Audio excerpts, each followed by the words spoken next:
Hi everyone, welcome to my channel Tech for You. This is my second lecture on MEP quantity surveying series. My name is Sirajuddin Jikriya and I am having more than 14 years of experience in this domain. In this session, we are going to discuss more about pre-contract quantity surveying. If you missed my previous lecture on introduction of MEP quantity surveying, please refer the link in the description. History of quantity surveyor. The quantity surveyor emerged in England at beginning of 19th century. Period to the first recorded usage of the term quantity surveyor in 1859, the terms measurer, custom quantity surveyor or surveyor were used. In those early days, the quantity surveyor acted for the master tradesman, measuring the work after the completion of frequently submitting final account to the building owner.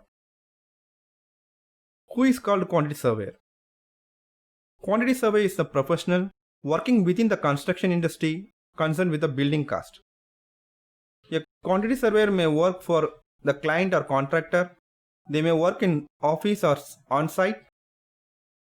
They are involved in a project starting from preparing estimation and cost of the work to final figure to complete a project.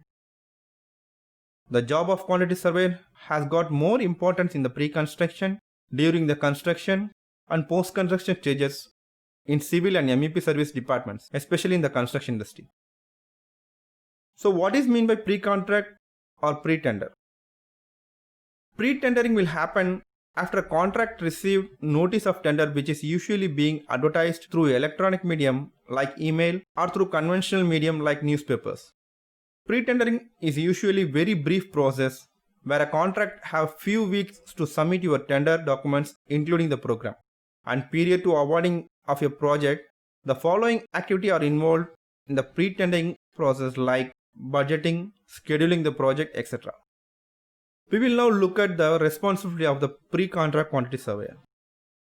A pre-contract quantity surveyor is mainly responsible for review the tender documents, which is drawing, specification and condition of contract, preparing the tender query, measurement of quantities and preparation of bill of quantity based on contract documents, checking the final quantity and compare with the client BOQ, send the enquiry to supplier and subcontract for the quotation, follow up the supplier and subcontract for the technical clarification, compare supplier and subcontract quotation against the budget, review and assess the value engineering and change request claims, provide support and assist to cost estimation team, and assist on other related works involved in the tender submission. What are all different stages in pre-contract or pre-tender process? So a pre-contract process will have three different stages, which is invitation of tender or tender registration, clarification or query related tender documents, submission of tender. An invitation of tender may follow the completion of pre-qualification questionnaire in response to an advertisement posted by the client and perhaps a pre-tender interview. And purpose of pre-qualification questionnaire and pre-tender interview is to enable the client to produce a short list of suppliers that are likely to most appropriate for the particular project, who will then be invited to tender. This helps to reduce the inefficiency and wasted effort in the tender process. An invitation to tender might include the following documents: a letter of invitation to tender, form of tender, preliminaries which is included pre-construction information, the form of contract, condition of contract and amendments, tender pricing document, drawing schedule, design drawings, existing building information and specification. Now let us discuss on clarification or query related to the tender documents. So after receiving the tender documents, mid-tender interviews may be arranged by the client to allow clarification of matter that might otherwise lead to an inaccurate tender being submitted.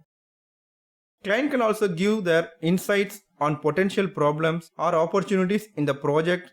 It is described by the tender documentation. responses to queries raised during the tender process can lead to clarification or amendment of the tender documentation, which may also result in an extension of the tender period. It is better to allow sufficient time during the tender process to investigate opportunities and clarify problems, as the resulting tenders will then be better prepared and will be likely to save time and money later. Next, we will see about the submission of tender. The response to an invitation to tender. Invited tenderers will be submit their tender, which include their price for supplying the materials and installation along with the proposal for how the client's requirement will be satisfied. A tender submission mainly involves commercial submission and technical submission. Let us see the documents related to the commercial submission. Tender preliminary or initial assessment, tender approval from the management, tender detail analysis report, tender risk analysis report, site visit report, subcontract query, detailed measurement, tender queries or clarification to consultant or client, evaluation of subcontractor or supplier quotation, rate analysis, requisition for the bank guarantee, prepare bill of quantity with appropriate factor, final offer, final BOQ, and condition or qualification of tender price. For document related to technical submission are preliminary program, organization chart, key personnel, relevant experience, QAQC manual, insurance company detail, method of statement, proposed subcontractors, health and safety, trade license, confirmation of site visit, and joint venture details, which is if applicable. In the next video, we will discussing about post-contract quantity surveying. If you have any queries or suggestion, post it in the comment section. For further detail, reach me out sirajmepqs@gmail.com. To get the upcoming MEP quantity surveying videos, please subscribe to my channel. Thank you.